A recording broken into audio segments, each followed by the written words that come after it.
Magandang umaga mga kabay. So ito po yung pangalawa ng 39189 letter B. Ayan.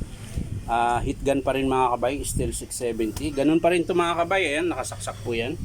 Gumagana din po siya kaso lang wala rin pong buga na init. Tapos maingay. Ayan po. Ayan po. Nakasagad po yan siya. Wala po talaga siyang init na binubuga. Puro hangin lang po.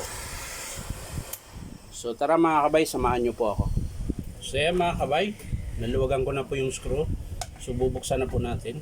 Yan. Ganun ulit mga kabay. Dami alikabok.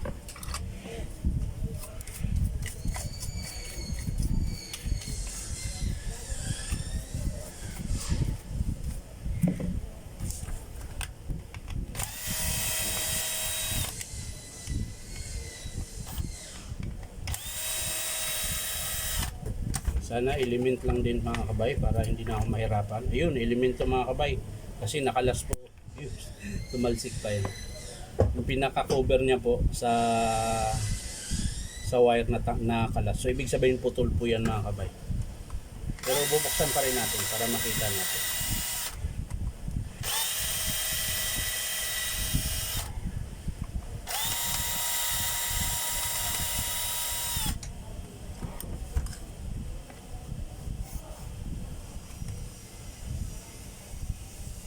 So ganun pa rin mga kabay, putol pa rin.